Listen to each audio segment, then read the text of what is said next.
یہ ارب پتی سعودی تاجر عدنان خشوگی ہیں جو مکہ میں پیدا ہوئے اور جن کے پرکھوں کا تعلق ترکی سے تھا۔ 70 اور 80 کی دہائی میں ان کی شہرت اور دولت کا اتنا چرچا تھا کہ شہزادیاں اور شہزادے ان کے ساتھ ایک کپ کافی پینا اپنے لیے اعزاز سمجھتے تھے۔ جب وہ کینیا میں موجود اپنے وسیع و عریض فارم ہاؤس میں چھٹیاں گزار رہے تھے، ان کی کم سن بیٹی نے آئس کریم اور چاکلیٹ کی خواہش کی۔ انہوں نے اپنا ایک جہاز 747 بما عملہ پیرس بھیجا، جہاں سے آئس کریم خریدنے کے بعد جنیوا سے چاکلیٹ لے کر اسی دن جہاز واپس کینیا پہنچا۔ اس کے ایک دن کا خرچہ $1 ملین تھا۔ London, Paris, new York, Sydney سمیت دنیا کے 12 مہنگے ترین شہروں میں اس کے لگژری محلات تھے۔ انہیں عربی نسل کے گھوڑوں کا شوق تھا۔ دنیا کے کئی ممالک میں ان کے خاص استبل تھے۔ اس کی دی ہوئی طلاق آج تک دنیا کی مہنگی ترین طلاق سمجھی جاتی ہے، جب اس نے $875 ملین اپنی امریکی بیوی کے منہ پر مارے اور اسے طلاق دے دی۔ اس کی ملکیت میں جو یاٹ یعنی کشتی تھی، وہ اپنے دور کی سب سے بڑی یاٹ تھی، جو اس وقت بادشاہوں کو بھی نصیب نہ تھی۔ اس یاٹ میں 4 ہیلی کاپٹر ہر وقت تیار رہتے، جبکہ اس میں 610 افراد پر مشتمل خدام اور عملہ تھا۔ وہ یاٹ بعد میں ان سے برونائی کے سلطان نے خریدی، ان سے ہوتے ہوئے ڈونلڈ ٹرمپ تک پہنچی۔ ٹرمپ نے یہ یاٹ $29 ملین میں خریدی۔ ان کی اس یاٹ پر جیمز بانڈ سیریز کی فلموں سمیت کئی مشہور ہالی ووڈ فلمیں شوٹ کی گئیں۔ فردوس جمال صاحب نے لکھا ہے کہ اس نے اپنی 50ویں سالگرہ پر اسپین کے ساحل پر دنیا کی مہنگی ترین پارٹی دی، جس میں دنیا کی 400 معروف شخصیات نے 5 دن تک خوب مستی کی۔ اس نے امریکی سفیر رچرڈ نکسن کی بیٹی کی ایک مسکراہٹ پر 60,000 پاؤنڈ مالیت کا طلائی ہار قربان کر دیا۔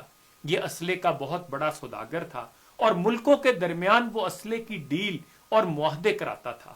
سعودی عرب اور برطانیہ کے درمیان انہوں نے $20 ارب کے معاہدے کرائے۔ شراب اور شباب ان کی کمزوری تھی۔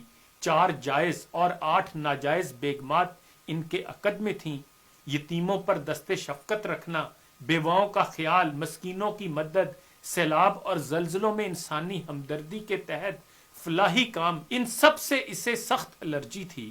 ان کا یہ جملہ مشہور تھا کہ آدم علیہ السلام نے اپنی اولاد کی کفالت کی ذمہ داری مجھے نہیں سونپ دی ہے۔ 80 کی دہائی میں وہ $40 ارب کے اثاثوں کا مالک تھا۔ فردوس جمال لکھتے ہیں کہ پھر آہستہ آہستہ اللہ تعالیٰ نے اس کی رسی کھینچ لی۔ اب تنزل اور انحطاط کی طرف اس کا سفر شروع ہوا۔ اربوں ڈالر کی مالیت کے ان کے ہیرے سمندر میں ڈوب گئے۔ کاروبار میں خسارے پہ خسارہ شروع ہوا، قرضے پہ قرضہ چڑھا، سب اثاثے فروخت کر ڈالے۔ ان کے دوست احباب، ان کے چاہنے والوں نے ان سے نظریں پھیر لیں۔ یہ ایک لمبی مدت گمنامی کے پاتال میں چلا گیا۔ کسی کو خبر نہ تھی کہ کہاں ہے۔ پھر ایک دن یہ لندن میں کسی سعودی تاجر کو ملا۔ ان کی حالت غیر ہو چکی تھی۔ اس تاجر سے کہا، وطن واپس جانا چاہتا ہوں لیکن کرایہ نہیں۔ اس سعودی تاجر نے اکانومی کلاس کا ٹکٹ خرید کر اسے دیا اور یہ جملہ کہا، اے عدنان، اللہ تعالیٰ نے فقیروں اور غریبوں پر مال خرچ کرنے اور صدقہ کرنے کا حکم دیا ہے، یہ ٹکٹ بھی صدقہ ہے۔ اپنے دور کا یہ کھرب پتی شخص صدقے کی ٹکٹ پر عام مسافروں کے ساتھ جہاز میں بیٹھ کر جدہ پہنچ گیا۔ اس کا والد شاہی طبیب تھا۔ یہ شخص ترکی میں قتل ہونے والے صحافی جمال خشوگی کا چچا تھا۔ 2017 میں اس کا انتقال ہوا۔ جمال صاحب لکھتے ہیں کہ میں نے جب اس شخص کی زندگی کا مطالعہ کیا، یقین کیجئے میں ہل کر رہ گیا۔ اللہ تعالیٰ کے انصاف پر میرا ایمان مزید پختہ ہو گیا۔